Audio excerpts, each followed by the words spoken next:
Welcome to Ace Rodney Talks for the Superstars. Tonight, Hello and welcome to another episode of Love and Business.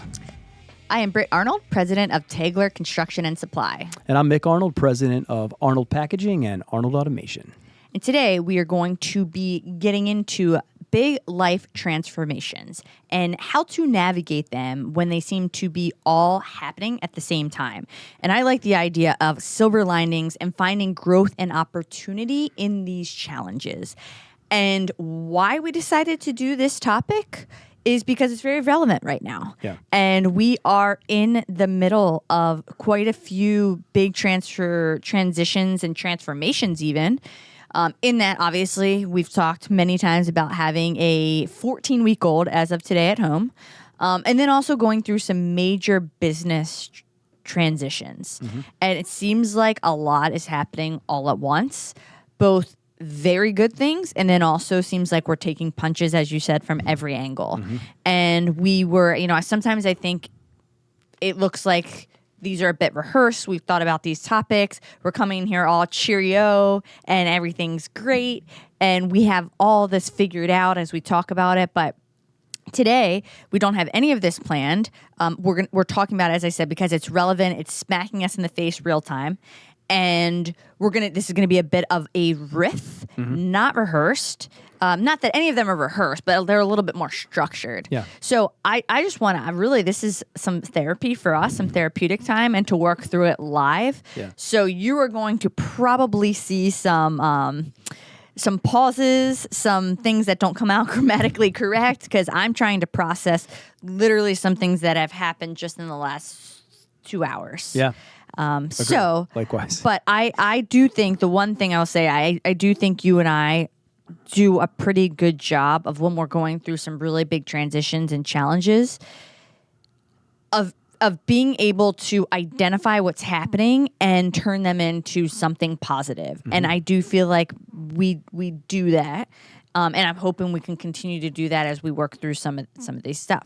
So anyway, any thoughts on that?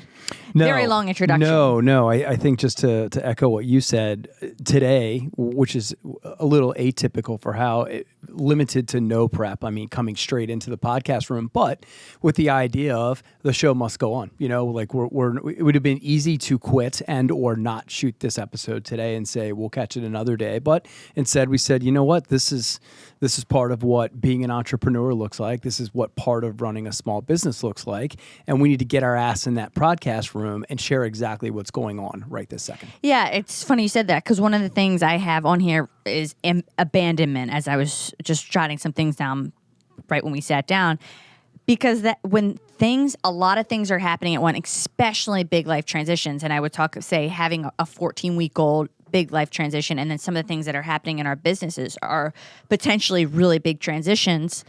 It's easy to get cloudy, as we talk about, and also make really rash decisions and abandon everything and every routine and everything you're committed to. And that could have been today, like you said, or it could be just, the structure you have at home or the healthy habits. It's like, okay, I've got to eliminate everything right now and just tend to all these little challenges. And that's so easy to do. And I'm reminding myself, like, just stay the course. Do what you always do. And yeah, we're going to have to spend some extra time on these things for sure that we're working through. But I don't have to abandon all ships and change course dramatically, which is your initial reaction to like, let me solve this now. But I'm like, take a breath, and it's going to be okay. We're going to figure this out. Yeah, I think what happens certainly in our organization, and I would imagine other organizations too, there are times when you are going through stress, and for whatever reason, your organization fails the stress test. You just fail, and I'll give you some very specific examples. Our manufacturing division right now is failing a stress test, and it's for a favorable reason, and that reason is that we are 30% ahead of what we had forecasted to do. And if there's a bad part of that, it's that we had forecasted to slide, to actually lose business or do less revenue in 2024 than we did 2023, which sucks. Like, no one ever wants to do that. But when you're running a manufacturing business, you have to be honest about it because you have to plan your capacity accordingly. So you don't just hope that it comes in and have capacity. And for us, that means headcount and payroll costs, and hope that it comes in. But in a situation where you're wrong, you forecasted light, and all of a sudden you have business coming in that was unanticipated. It wasn't on the radar because you tapped into some opportunities that you hadn't seen when you did your forecasting, that they had a very short duration in sales cycle, and you win. And, no one saw those wins coming. And in a business like our manufacturing, this is pretty nutsy boltsy, but might as well tell everybody what we're talking about. It takes a while to add that capacity. There's training. We don't just turn a dial on the machine and we make more widgets. It's a much more manual process. If it happens to be new designs, they can take longer to assimilate into the plant to make sure we're making them correctly. And in this moment, we are failing a stress test. And what made me think about that is you talking about abandon, right? And I promise you, I tell lots of stories about young Mick Arnold, who would have been very tempted to abandon certain things or, run head on into the fire, and I would have just gotten burned instead of falling back on. The first thing we look at is process, and then we look at training, and then we look at execution. And in this situation, we realized that our process was broken, or at least it wasn't capable of standing up to this type of stress. I didn't even have to get to training and execution. We had to go work on the process and make sure that we had that correct. But it takes time. It takes so much time. And the thing that is most stressful is your lead times go out. You start to let customers down. If you are bringing on new people to try to rally to the demand and you're trying to create capacity, you experience quality problems, especially for what we do, which is rather manual and has, unfortunately, probably too much tribal knowledge embedded into it. So then you throw in some quality problems, and you didn't have time to make it the first time. You definitely didn't have time to make it twice. And it just starts to snowball. And then, the customers are stressed out because when you're in packaging, your customers don't ship their widgets if you don't give them the box. They got to have the widget box. And none of our customers, and certainly the people in the corner office at our customers, want to find out that they didn't make a revenue goal because of a box. They just don't. Right? Nobody has any tolerance for that whatsoever. And it can have this snowball effect that puts extreme pressure on the organization and all of the people involved who, are showing up every day and busting their ass and working hard with all the best intentions. And next thing you know, you're just, the water has come in and it's up to your neck, and you are trying to figure out how to swim and deploy more lifeboats at the same time and grab your buddy. And it's challenging. Yeah. So in these moments when there's so many moving pieces and you're working through all these challenges that you didn't foresee and thus you didn't plan for, you said I take a step back instead of like running to the fire and getting burnt. When you say take a step back, what does that actually mean? Like, because there's so many people that are going through these like really big challenges, and I think it would be helpful to identify like how you're navigating it or how you have in the past to get through these. Yeah.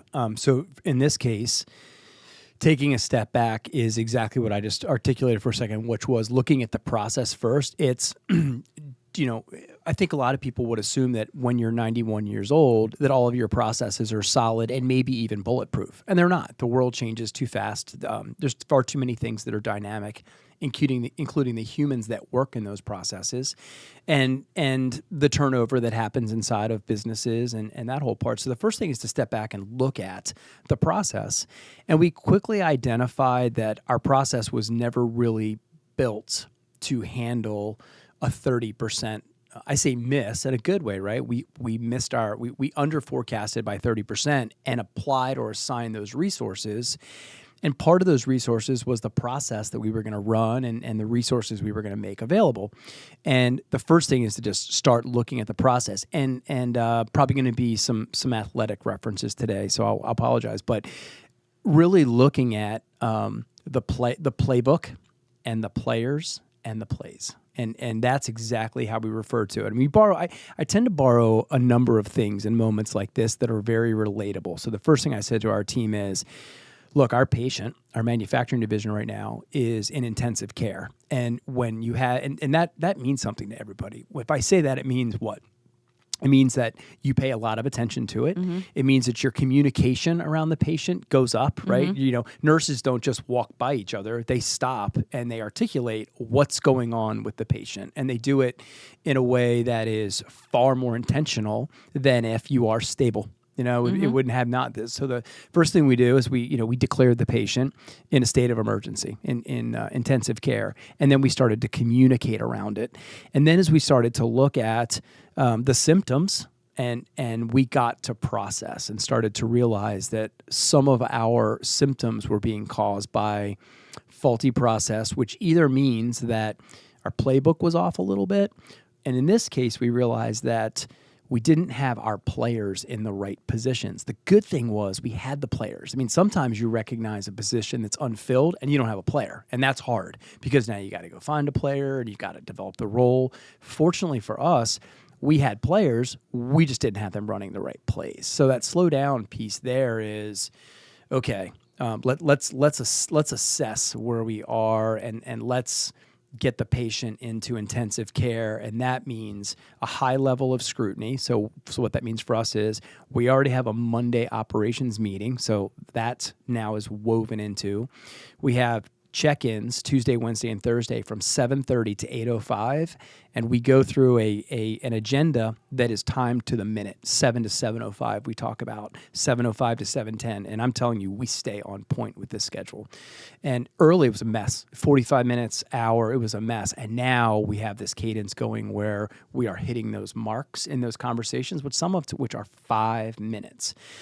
So it was everything you would do to keep a patient that was in intensive care from dying, and not and that's the key too, right? The cure can't kill the patient, mm-hmm. right? As you're working on the cure, you can't kill the patient, and what that would look like is losing a massive customer because you let them down, or losing an incredibly valuable teammate because you wore them out or burned them out, or you were unreasonable or unrealistic with expectations because you were trying to. It's like we didn't get here in a second, but many people would try to solve for it in a second, and that's when you start to stress the organization more than it already is, and you can have pieces of it just falling off if you're not careful, and that could be customers or valuable employees. So how, and this is a question for you, and I'm wondering for myself, because I'm in a different but similar situation in that we're both in the same situation. We just had a child, and we're adjusting to schedule, and that's obviously Moxie's a priority, and the other girls as well. But she's the new part of the situation, and the adjustment of that schedule. By the way, which we just started getting into some kind of schedule, I feel, but now you have unforeseen challenges to work through in your business that inevitably require a lot of your time as the owner and the president. So now you're taking care of what your normal job responsibilities are, a new child, and other challenges on top of that require more time in your business. How are you figuring out this? I mean, there's only so much time in the day. How are you allotting that time during this critical period? Because in my head, I'm just thinking about everything that I've now have to solve inside my business, on top of adjusting to a new schedule at home in our household right now, and how that's all going to pan out and work. And yeah. I'll stop there because I'll just drag on. This is great. I mean, it's a shame we didn't pull our couch in here. We could. This is a conversation we'd have on the couch, right? As we were talking through this and sharing challenges, or you called me out of the back and said, "You're not going to believe this," and I wish we could get into some specifics, and we will differently. But we can't now. Yeah. But I think one of the things you said that just hit me is, how would you go about it when you're sitting there thinking, I have to solve for all of this? And I think one of the things is to realize that you may not have to solve for it. So what I have done in any number of situations, especially recently, is really leaned on my trusted advisors and leaned on my war room. And what does that mean? Let's just say that we have, and this has not happened, thank goodness, but let's say we did stress one of our teammates out and they said, yeah, you know what, enough is enough. I'm out. I just, this is not for me anymore. I'm tired and I'm going to go try something different. Just make something up. Then I might, while I'm generally reluctant to use headhunters or staffing agencies of some kind, that might be something that I would reach for in that moment. Is it my preference? No. Am I even loath at times to spend that money? I am. But when I stack it all up and I look at the amount of bandwidth that I have, that's maybe a choice that I would make.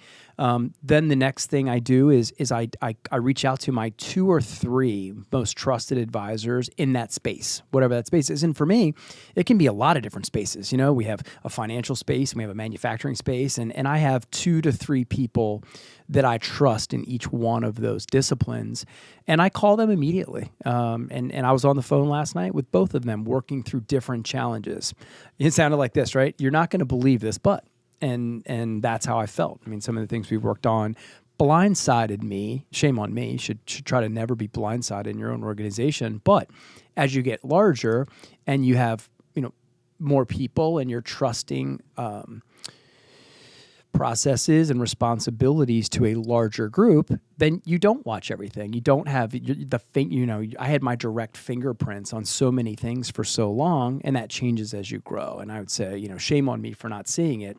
It's not reasonable that you would see everything. I mean, you're going to get surprised. You have to miss the bombs, right? You can't get surprised by a bomb. But what I have done is look at it and say, all right, the very first thing I do too is I try to understand timing wise where the end game is. And sometimes if let's say an employee decides to leave you, they say, I'm leaving on the 3rd, right? And right? I've got to, Tommy's decided that he's, going to pursue other things, and he told me. Not really. No, this is not what we're talking about today. I use Tommy because he's stuck with us. But at least from a milestoning perspective, I know specifically what I have to do, and I have X number of calendar days, and it's calendar days: Sunday night, Saturday night, Monday at 2 in the morning. This morning I wakened with things on my mind and got out of bed at 1:45. And just leverage that time, right? I created additional bandwidth by working while everybody was sleeping. So lack of sleep. Yeah, sure. Like yeah, absolutely. cutting sleep out. Yeah, absolutely. That is one of the things that will get sacrificed in these moments, without question. And I'm trying to figure it out, because the one thing we talked about, abandonment, and what's really important to me too, because I will get burnt out's not the word, but even more stress if I abandon everything. And I'm specifically talking about, like, if I stop my workouts or stop running, that would cause even more stress for me. And I don't want to abandon the things that are really important to me and make me better. Mm-hmm. And I'm sure you have certain things too that you like. That's important not to abandon, because you could say, well, easily just cut it out of that. There are certain things I want, I need, I rely on, I need, but it's going to have to come from somewhere. Certainly, I don't want it to come from my time with Moxie. Mm-hmm. But you've got, and some of it will be pulled from sleep for sure. That's always the first to go for us, but that's not enough for where I am right now. So I think one of the discussions we were having right before this in my office was that, listen, this is going to be an ebb and flow, and not that you're going to be, there might be more time that you get to spend with Moxie and in some phases, and the business might need a little bit more here and there, and that's okay. Mm-hmm. It's never going to be this perfect equation where you have X amount of time at home spending with Moxie or doing whatever with her, and you're spending this amount of time in the business. That is not reality. That's not right. How it works. And sometimes one of them requires, not that they're equal. I'm not trying to say they're equal, because they're not to me. But family will always be first and more important. However, sometimes each of them require more time and more effort. And in this particular phase in the next few months, like the business is going to require just more time of me being in it in the trenches. And I know that. And I need to mentally be okay and accept the fact that that is going to be pulled from other things that are very important to me. And that's okay. And I think accepting that, like, that's okay. And that's part of, life and like reality. Everything we think, like, everything else is theoretical.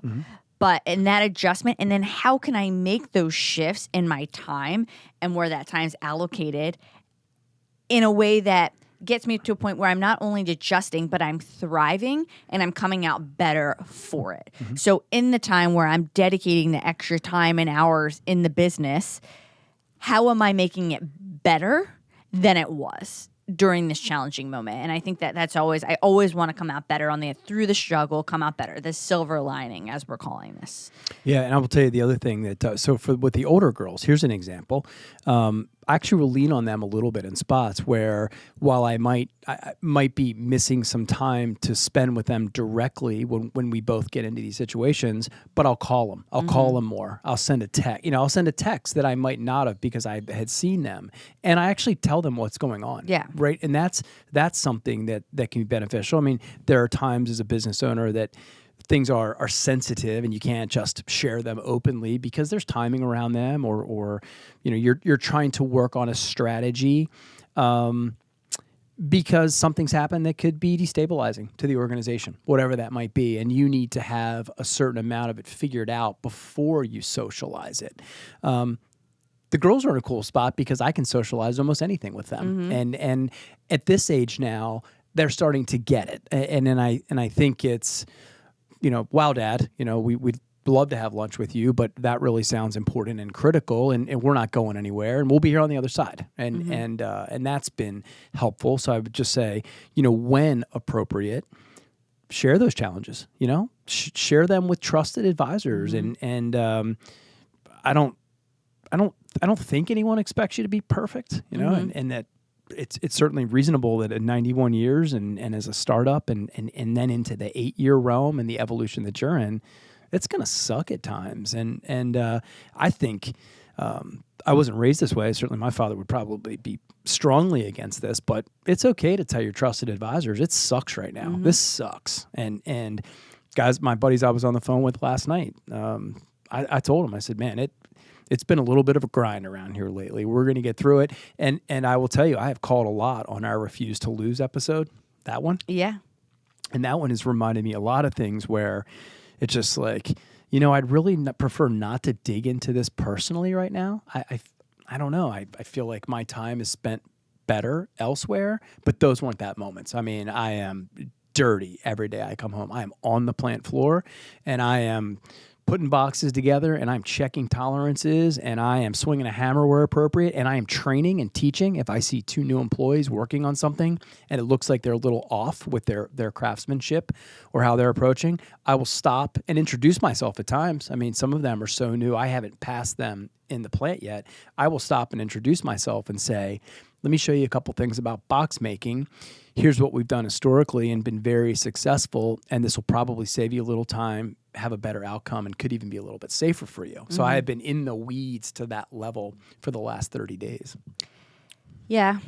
And so much of this is about just, as we always get into, aligning expectations and just framework. So for me, we already talked about in the last 2 episodes, I believe, it's already hard enough being a mom and a parent in general, but I think more for a mom that owns a business. We already have an au pair during the day, and it's just like that guilt of not being home with her, not as much. And now it's not only that we're going to have help during the day. So now it's like, okay, well, during that 7 to 5, that's going to be the normal hours I work. Well, now I need all the extra hours that are going to be required. So are we going to have to bring in additional help beyond those hours? Probably. Yeah, maybe. And that's to me very hard to get around. Like, that's, as a new mom, already adjusting and like feeling guilt here and there, which every new mom will, and then saying, and now I've got to even take more time. But if I reframe it in my mind, this is real time as I'm going through it. Okay, well, what does that look like? Maybe that looks like more time with our support system, which is family. So, okay, it's just more time for Moxie to spend with her aunt and her grandparents. And that's amazing time. So just trying to shift that in my head. And it's really, for me, as I'm sure everybody can pick up on it, it's like reassurance that this is okay. Yeah. And that this is required. I also know having a stable, thriving business is very important for her and for our family. And that's an important financial stability and just stability in general.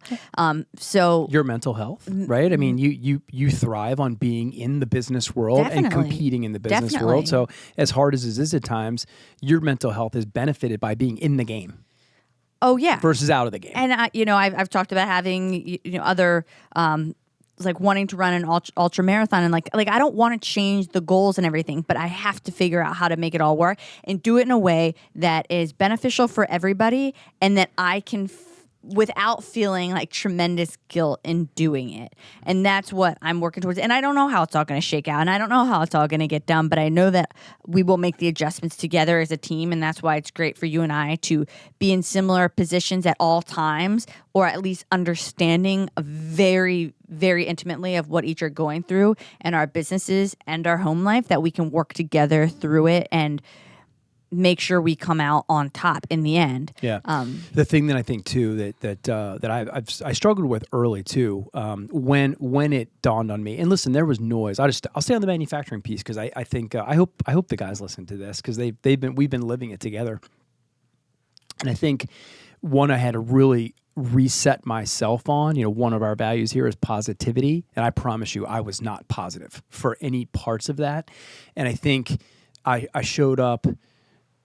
Maybe the word is not maybe a little bratty, and I'll put it into context where, I was doing the parts of my job that I'm really good at and really like, the things you like, you generally tend to be good at. I was in the field, I was with customers, and I don't know, felt like I was yanked out of that to come back inside, if you will, and deal with an issue that I thought either was under control or should have been under control. And as we were going through the process and we were figuring out why we weren't being successful, my frustration at times went up even higher because my mentality was, we're better than this. We've been doing this long enough that we shouldn't be subject to these types of shortfalls.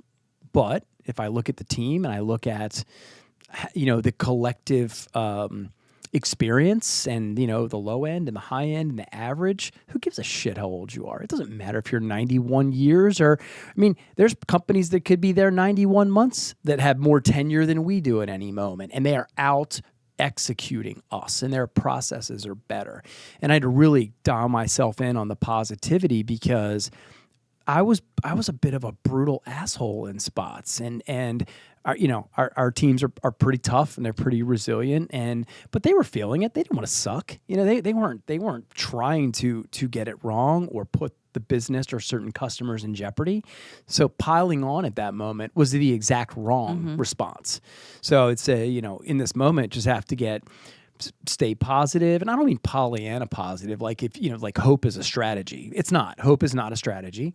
But at the same time, it's going to be hard to be the type of leader that you need to be if you constantly show up toxic or negative. Right. That definitely won't work. So that was something else I just sharing out loud, something else I caught myself in the middle of those moments doing or coming onto a call and, the data was terrible early. We just started the process, and I kept coming in to a patient whose oxygen levels were low and whose blood pressure was low, and all of the stats and all of the vital signs that we were looking at sucked. Well, of course they sucked. We only been working on the patient for 2 minutes or 2 days or whatever it was, and that was frustrating to me. I was expecting evolution. I was expecting revolutionary change.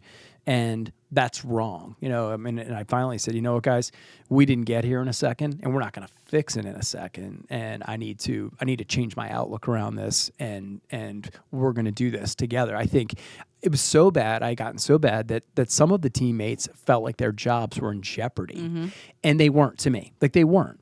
But if I were a fly on the wall and listened to the conversations, I would have said, I wonder who could be without a job in the foreseeable future. And then I finally said to everybody in the room, we're going to fix this. And we're doing it with this exact team. Period. End of story. And then I felt this collective sigh, or collective unburdening in the room. And then with that weight off, we were able actually to get to work and do stuff. And so just sharing things that I had been away from for a while. This was a little unfamiliar and therefore uncomfortable. I haven't had to dig back into this level, but the team needed help. They were struggling. We had gotten off track a little bit, and man, kudos to them. They have gotten back on track, and there's still a lot of work to do. We've identified we're going to rally resources and spots, things that weren't on the radar. Until we really did this soul searching of why we sucked. We didn't realize that we needed more vitamin D and that we needed some more and we needed some more. And now we've identified it and we have the resources to infuse it. And that's what we're working on. And that all of a sudden becomes exciting. That's the opposite of where we were before. Mm-hmm.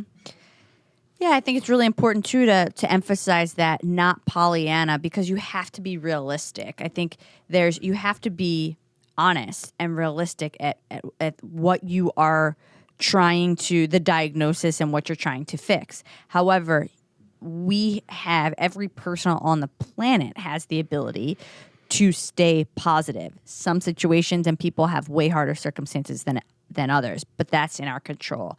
And I'm reminding myself in this moment that to stay positive, and I will. And I think I tend to do that. And what I'm thinking about right now is, how can I make this outcome better than we are right now? And I'm excited to actually get in, even though it's going to be so much more work, to get back into the trenches in some of the things that I'm going to need to do, because I think it's going to be bringing back, and I'm probably going to identify a lot of things that we can change that I just have been a little bit removed from, and that I just didn't even know were happening. It might be that opportunity to get back into it. Oh, you will identify opportunities. For sure. You absolutely will. And I think that's identify opportunities. Yeah. Turn this into an opportunity. That's right. Because there are certain things that from a visionary perspective that it sucks, but only the founder will find. And it's an opportunity to I know right now to cut away some of the fat, for sure. In various, that's relevant to many different things going on inside the business. But cut out some of the fat, get a little bit leaner, and hold on to what's really good, and then just enhance that, and then add to where we need to. But it's going to be a challenge. But that's what I'm looking at. How can we get better? And this is going to force that. And sometimes it is the hardest situations where you get into, and unfortunately, like you don't want to get into these situations, but it's the only way you can get better. Sometimes it's like that forced challenge and discomfort. But we've got it. It's just the reality of being a business owner and being in a small business, or any business, but particularly a small business where we have so much more responsibility, and just a lot more accountability. So what I'm going to be doing is really looking at as you said, the war room and the support system, and trying to wrap my arms around that team, and for this moment in time, because as you always refer to, the old Mick Arnold, the old Brit would just say, listen, I'm going to figure this out all myself. And it would take me forever, and I would get it wrong, instead of bringing in the right people that can help expedite this thing where it needs to go, quicker and in the right direction. And so that will be my first, I think, like my immediate move is to bring in that support system, explain what's going on, and use the resources that we've worked so hard to have and to create. And then, that communication piece, just be very open and very honest. And that's hard. That's hard when you're going through challenges, because sometimes it can feel like you are what's the word? I don't know. It's like you're explaining some of your shortcomings or where you failed or your weaknesses, and that is all part of it. Sure. That's a part of it. But the second you can do that and explain, I think that's the only way you can get real help. because you have to let other people in. Mm-hmm. Yeah, look, let's go back to our athletic stuff, because we both get it, right? I mean, if you missed a trap that allowed the other team to score the game-winning goal, you'd be going back and working on trapping the ball, right? That would be akin to standing in front of your soccer team and saying, my trapping skills aren't good enough. And I thought I knew how to trap, and I realized in that moment, I actually don't know how to trap, and I'm going to go seek out someone who's better at it than I am, and they're going to teach me the proper form, and then I'm going to go work my ass off at it. Like, there's an easy comparison. It's funny, I just wrote down a note. I just figured out a problem I had while we were having this conversation, and how I'm going to get past it. Well, explain. Can you explain? Yeah, well, so one of the process problems that we have in manufacturing is we don't have a good scheduling software system. And by the way, that wasn't new. We knew that it was always a problem, that our main software system only does so much to support the manufacturing business. And when it comes time to schedule, that we go to Excel. And we tried many, many times to solve for it, but there wasn't a product that plugged in the way we need it to. I mean, if you look at our manufacturing business, we are low volume, high mix, discrete manufacturing. Like, that's nerdy as shit, but if you're a manufacturer, you know what I mean. That's what we are. And there just wasn't, and I know through exhaustive search, there wasn't a software product that plugged into there correctly. Were there software systems? Yes. They either were wildly expensive. We're going to hire us, having us hire people to watch it work, so just the cost of the software alone, then the headcount we add, or they wanted to manage our inventory, which we didn't need. It had features and functionality that we couldn't turn off and didn't need and would have been redundant. So any number of reasons that our needs in the industry wasn't aligned. Now we think we found a product that is aligned, but my patient is on the intensive care table. I can't take any... I don't have anybody to give the patient vitamin D, right? But I know what I need. It's vitamin D, called a scheduling system. But I don't have anybody available, to first of all, I don't really have quite the expertise in-house yet as a master of that software, nor do I have the bandwidth. So I'm missing skill and time. And my first thought was, who at the software company knows somebody that I can pay to help us bring this live and get it off the ground? So I'm not just sitting here going, well, I've got problems in the plant because I can't schedule, and I can't schedule because I've got problems in the plant. How do I get over that hump? And the answer is going to be, I'm going to ask the person from the software company who they have as a consultant or somebody that has extra time that will come into our building, either actually or remotely, and help us get our 150 most important and most frequent jobs documented so we can get off the ground and get going. So that's the note that I made of who can I call that I know. And somehow I hadn't gotten there. You'd be like, well, Jesus, Mick, that's pretty stupid. Software companies have consultants. I hadn't gotten there. Mick was going to take it on at 2:30 this morning. I was looking at the software. But part of it is in the trial. We have to still make sure and validate that it's right. But when it's time to go live, I look around the organization. I don't have anybody with skill and time to be able to get us where we need to go. So I would just sit and spin. I won't get the scheduling piece figured out because of bandwidth, and I can't create any new bandwidth because I can't automate that process called scheduling. So that's what I was writing down over here. One of the notes I have written down is boundaries. And I wrote that down, and now I'm trying to think to myself, I know that's an important part of this process, but I don't really exactly know why I wrote it down, but I know it's an important part of this process because we, knowing exactly, like, these are so critical right now, they have to have our utmost priority and attention. And thus, because we have limited time and bandwidth, we have to have boundaries around other things to be able to get this done in the speed it needs to get done and the quality it needs to get done. How do you, and this is almost like an interview, but I'm asking you to help me. How do you establish those boundaries while you're going through stuff? Do you? And if you do, what does that look like? And what are the other things that you cut out to say, like, this is what I need to focus on? Because otherwise, I mean, we just, I'm trying to, again, and then reiterate, like, how am I going to get this all done? And one of the things that comes to mind is like boundaries, like setting boundaries, like, this is not going to get touched. I'm not taking on this. This is a hard no. What does that look like for you? Yeah. So just so I am on point here, is boundary and priority relatively similar in this moment? You make it what you want it. Okay, yeah. So for me, it would be I would just use the word priority, but maybe boundary is the same thing. Is with time as the ultimate finite resource. It is the ultimate finite resource. No matter what we do, nobody is making anymore.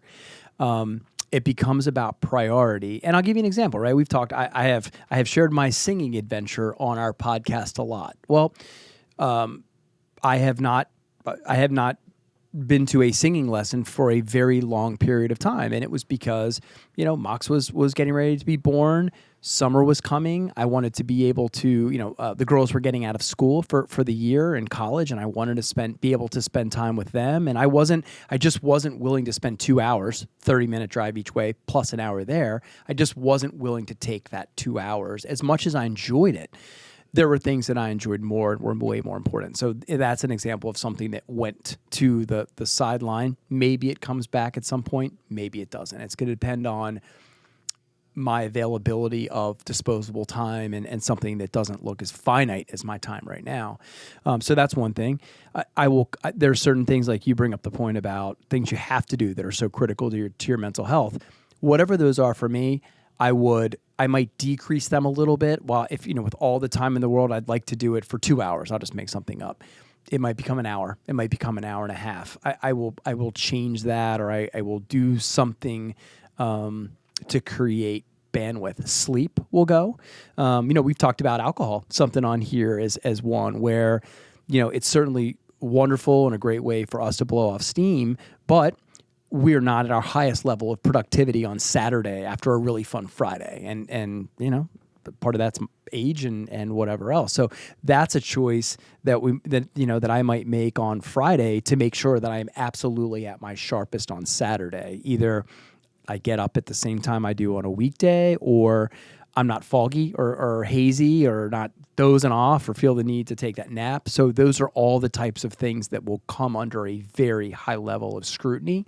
And the ones that are below the value line will get cut out for sure, or significantly reduced. Right. And I think that value line becomes the piece, right? Everybody's got their own value line of what they're willing to invest for the return. And for me right now, just pick singing, right? That's an easy one. The time investment isn't anywhere remotely near the return as the other things that I have choices to make around. Right. Something. How'd I do? Is that close? No, yeah. I mean, there's no wrong answer. I mean, that's your strategy and your approach. And for me, I'm thinking through maybe a possible way to attack this would be from a scheduling, almost batching standpoint. It's like from, I sleep from this time to this time. It's not going to be perfect, and from this time to this time, I'm working out. And then from this time to this time, I am working on this specific challenge and I'm not answering emails. And then from this time to this time, it's in the projects. And my business is so real time, and there are orders going in and quotes that are due and very deadline heavy. Yep. So that's not going to work out perfect. But I think from a scheduling perspective, I mean, I love structure. I thrive off of it. I like having a schedule. And if I don't do that, I'm not sure things are getting the amount of times that they should be as quickly as they need to. So that might be something to try. I've never really done. Have you ever done batching? That's never really worked for me. I've always attempted and it's never worked. I would say that not intentionally, where I just, I'll use the word siloed, right? Where I siloed off blocks of time and dedicated them to very specific tasks. What I do know is that email is incredibly disruptive. Mm-hmm. So for an example, if you want to call batching, I'll go the other way. Instead of doing this, I'm going to say not doing that. Yeah. If you want to say batching is not looking at email, like I don't have the thing that pops up, right? But man, it only takes me a second. If I'm swinging back by the inbox and I see one thing and there's a second, I could lose an hour of really good productive time because a squirrel ran by called inbox. So I mean, batching for me would look like not doing something or intentionally. Well, that's it. Yeah. There are times where I will leave my door closed when it's certainly closed when I'm on meetings, but there are times when after the meeting I will leave it closed, and that's just a a kind and gentle reminder to people walking by that I just don't have time to talk about it. So either get me another time or preferably go figure it out. That would be my preference would be that they would go figure it out. I've always said it's easier to ask than think. And I don't mean that in a mean way, but it's amazing to me when I'm not in the office for periods of time, things get done and they get done really well. So I know this. I know the skill set's there. That when my door was closed and I was in another state, it's like, well, Mick's not here. I guess I'll just go ahead and make a choice, and they generally nail it. So the batching thing, that's my commentary around it. The other word I heard along the way from a trust advisor was he would call it churning. He'd close the door and go head down and block out the world. He would call it churning, which I think that maybe just be a different word for batching too. Yeah, I mean, I hear a lot of people say they do 7 to 10, I'm making this up, 7 to 10 meetings, and then 10 to 1 is their deep creative work, and then blah, blah, blah. And like, I've tried, that doesn't work for the type of business I'm in, but I can set up for sure like a structure, the morning routine, not work related, like what time you wake up, what time you work out, what time, all that. But what I have done that recently worked, and this wasn't batching like a day-to-day schedule, but it was saying, I told my team, as we're trying to get up this DC business, which is going to take a major hit right now with everything that needs to happen inside Taylor Construction Supply. But as I've been working through getting all the certification documentation together, the reapplication or everything that needs to be fixed, I said to them, consider me out of office from Monday to Wednesday. I'm going to be a part of the critical meetings that we have. But other than that, like, don't bother me in the nicest way. And it's my team knows I'm kidding when I say don't bother me, but not kidding, like figure it out like you said. And just setting those Monday through Wednesday are really going to be dedicated to working on DC stuff. I got so much DC stuff done. Now, I worked on way more stuff for Taylor Construction and Supply than I said I was going to, and I was doing a lot more, even stuff that was not totally necessary. But just that, making everyone aware, calling it out to myself, I got more done in those 3 days for the DC office than I had in a month and a half's time. So that I think, knowing, like you said, almost backpedaling into, well, this is the drop dead date. I need to backpedal into when this needs to get done. And for X amount of weeks, just know, like, my dedication is here. That may work well, and just making it known to everybody too. Like, this is what, and because of that, other people, I think, are more likely to pick up additional pieces or not come to you when they would normally because they can figure it out. So, and then that comes back to that very honest communication piece to the people that you trust the most, because people will come in and help or help pick up the pieces while you're working on this thing over here. Yeah, very true. So that's, setting those expectations and intentions.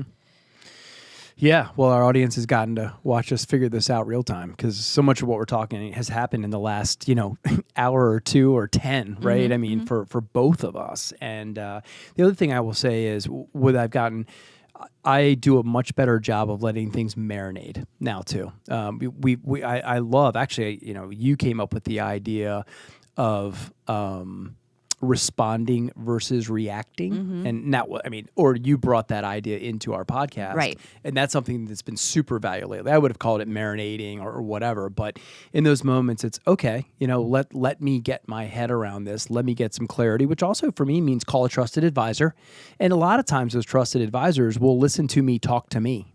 And they're sitting there going, and I'm just yakking away. And then, and I thought, and then we have the option to, and they will have said 12 words, and I've just figured it out on my own, or they'll nudge me in a direction or ask a question. Have you considered? Or last time when you tried that, did you? Whatever that could be. So that's been super helpful too, is just calming it for a second. And that doesn't mean procrastinate. That doesn't mean calm it forever, or that you don't have milestones or very critical deadlines. But 12 hours is okay, and whatever emotion there could be in there. Frustration is one that I mentioned early, or shock, surprise at whatever information could be delivered to you or dropped on you. I think it's smart to let those emotions, anger, frustration, surprise, any emotion that sounds like that should simmer for a second, especially because, quickie nerd thing, but if you think about how the human brain works and how you survive, the back of your head is everything that, keeps you going, breathing, goosebumps, right? All of the stuff that must happen. In the middle is the stuff that protects you, fear, flight, all of that. And then finally, all the way in the front is your executive functions, time, scheduling, organization. In those moments when you have something dropped on you that triggers those emotions, it's middle brain, it's fear, it's all of those things that will keep your executive brain from kicking in and doing what it needs to do. So I think that marinate process is really just calming the middle part of the brain so the executive piece can re-engage and run the ship is critical. I didn't know you became a scientist. Sometimes you have to. Sometimes when you're desperate enough, you will go seek out things that you did not know to try to understand. But that you could be wrong, but it sounded right to me, so I'm going with it. I actually do have notes right there. And I know, and I do love that. And the first thing I did today said I have to take a second and think about this. And now I only find peace actually in being able to take that time and come up with, like, once I take the time, I can come up with a very clear plan, almost anything, even if it's the most unpredictable and chaotic thing, and I'm not really sure how we're going to get from A to B, but I can usually come up with like a plan of at least the initial steps or how I think we're going to get there. And that is what I find peace in, because once you have that, take a step back, come with a plan, then you can execute. Yeah. So that's exactly, that's what I'm doing now. I'm taking that time, taking a step back. We're going to come up with what I think the plan will be, and then bring in all the resources and the people and the communication, and we'll figure it out. And we're going to stay positive. That's right. And we will communicate real time how we do on all of this. And you and I will do it together, like we always do. We absolutely will. Cheers to that. Cheers to that. Look at my cheesy ass plastic bottle. Yeah. Good Lord.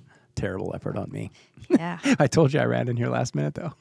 Well, again, this is all real time and real life. More to come, everybody. Well, as always, thank you for joining us for another episode of Love and Business. Hope you got as much out of that as I did, because that was part roller coaster and fully therapeutic. So thanks for coming along. Yeah, and as I just told you, I was feeling very stressed, and stress can make me feel depleted and tired. And I am coming out of this episode truly with a new energy. So I'm hoping that you guys, when you join us in this conversation, you can pull away some of that good energy, because that's truly how I'm feeling right now. And I'm like, I'm ready to go. I needed this. So thank you so much for joining us in this conversation. If you got something out of it, please do us a favor and subscribe. It means a lot to us, and it makes a real impact on the show. We appreciate you. We're going to go do all this and come back and tell you about it. So we'll see you soon. Welcome to S2E43 Talks for the Superstars. Tonight, great guest, the incredible